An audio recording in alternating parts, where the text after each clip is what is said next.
Hello and welcome to the Daily Comic and Collectible, episode 421. Now today, the collectible of the day is the Toybiz Toys, Marvel Comics, X-Men Robot Fighters, Storm action figure with spinning weather station. Training in the X-Men's Danger Room is not only hard work, it's dangerous too. The X-Men's toughest opponents are recreated with the robot fighters. Built to fight as skillfully as the actual villains, robot fighters push the X-Men to their limits and beyond. Using alien Shi'ar technology, these specially built drones are better with each attack and present greater challenges to whatever X-Men they face. The Danger Room spinning weather station spins onto the scene, creating gale force winds and throwing lightning in every direction. It takes Storm's full power to keep the effects at bay. This 5.5-inch scale figure of X-Men Storm is dressed in her Danger Room workout suit, with her trademark white eyes and white hair. Figure is highly detailed and hand-painted, with intricate design and deco. Storm has multiple points of articulation for posing and display ability, and comes with the spinning weather station with lightning projectile from the Robot Fighters collection. Just hit target to project lightning bolt, winding up station activates spinning action, and pushing button on base causes sphere to spin. There are 5 in the series. I'm missing Gambit and Cyclops. Released in 1995 by Toybiz Toys.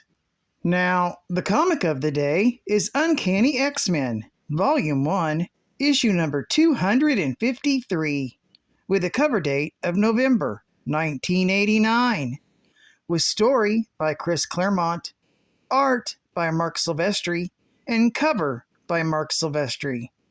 This issue is titled Storm Warnings. Yesterday's issue covered Storm after returning after thought dead at an adolescent age, at the beginning of the Extinction event. This issue takes place earlier, with her being found. We open in flood-ravaged Cairo, Illinois. An unconscious young African-American girl is found at a levee by Jacob Rees, the local FBI station chief. She's taken to the hospital just as the storm breaks. Meanwhile, in Australia, the Reavers search for Wolverine and Jubilee. Pierce, having accepted that Wolverine has somehow escaped, questions Lady Deathstrike on his possible destinations.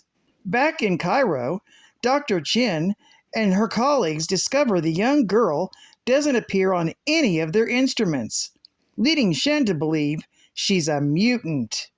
Meanwhile, on Muir Island, Moira McTaggart argues with Magneto, then sends Callisto to seal off the remnants of Xavier's mansion.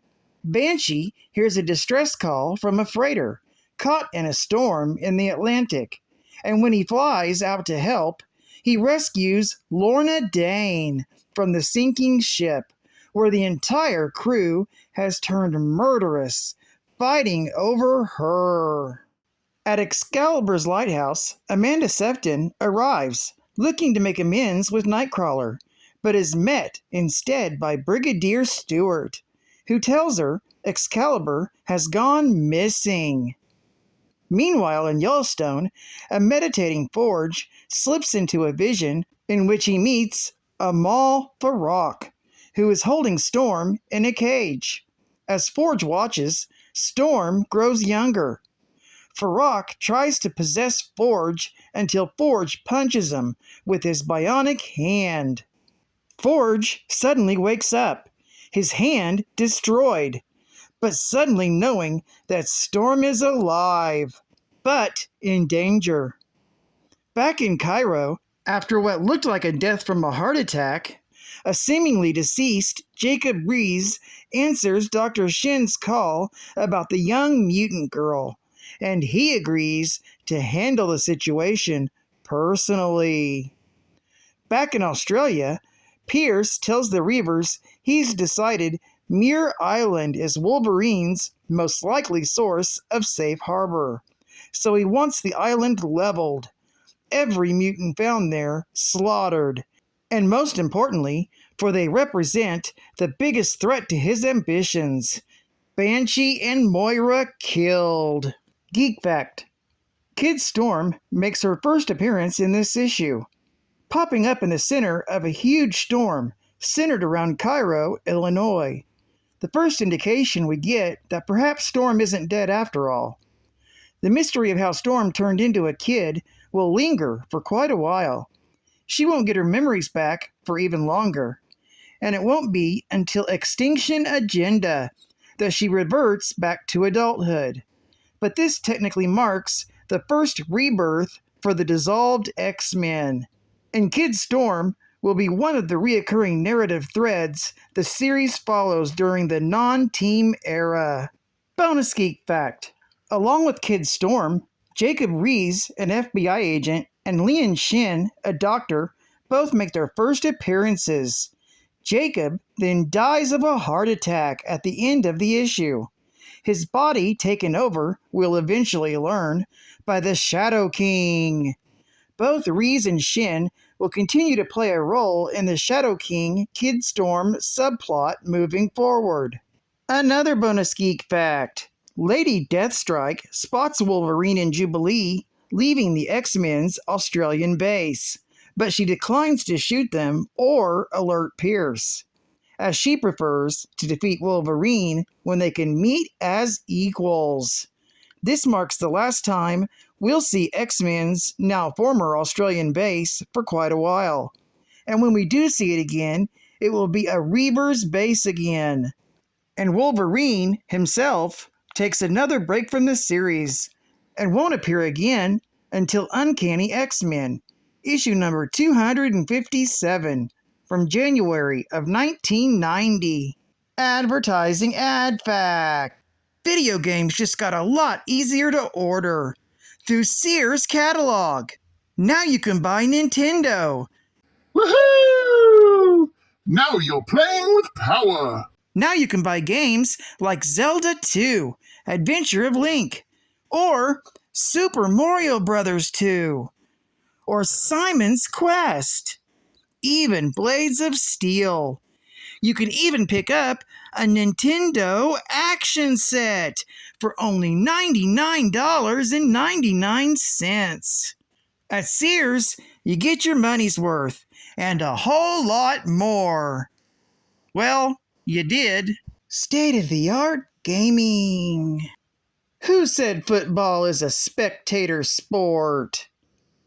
With John Elway's quarterback, you can't just sit back and relax.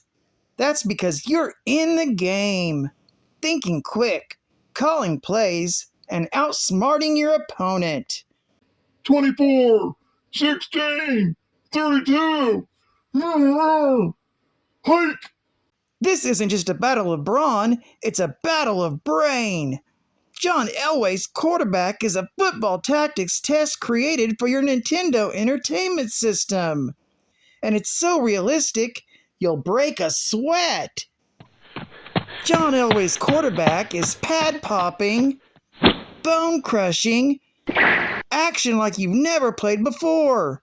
So grab your helmet and get in the game, and soon you'll be beating the All-Pros. And coming this fall, Magic Johnson's Fast Break, and Ivan Iron Man Stewart's Super Off-Road. And for your Nintendo Entertainment System, fighting, driving and shooting, and of course zapping, all in one swamp stomping adventure. The Adventures of Bayou Billy. Woohoo! You're a raging Cajun on the heels of that gangster king of Bourbon Street, the swamp rat that kidnapped your best girl Annabelle. And it'll take the right moves, lightning fast reflexes, and an eagle eye to emerge alive from this first game for Nintendo that combines hand-to-hand combat, driving, and shooting, and zapping into one wild adventure. By Konami. Y'all come back now, you hear? Insanity fact. Goddess, mutant, and queen. Storm is a woman of many facets. Aurora Monroe is descended from a long line of African witch priestesses. Her mother married an American photographer, and Aurora was born in New York City. When the child was 6 months old, the family moved to Egypt. 5 years later, Aurora's parents were killed during an Arab-Israeli conflict. Young Aurora was buried under the rubble of her home beside her dead mother's body, an experience that gave her intense claustrophobia. Aurora evolved from a thief on the streets of Cairo to the leader of the X-Men. Essential storylines to follow in Storm's life are Aurora Before the Storm, Volume 1, issue number 1 through 4, from August through November of 1990. This is the story of Aurora's early days, before she became an X-Man. Another essential storyline to follow is Uncanny X-Men, Volume 1, issue number 253, that I'm covering right now, through issue number 272, from January of 1991. Storm is regressed to the age of a young girl by Nanny and the Orphan Maker. And the final essential storyline to cover is Black Panther, Volume 3, issues number 14 through issues number 18, from January through April of 2000. This covers Storm's courtship with and marriage to the Black Panther. Well, I'd like to thank you for joining me for another Daily Comic and Collectible, and I hope to see you again tomorrow. This is Cat Fan Comics Man, and I'll catch you on the flip. Over and out.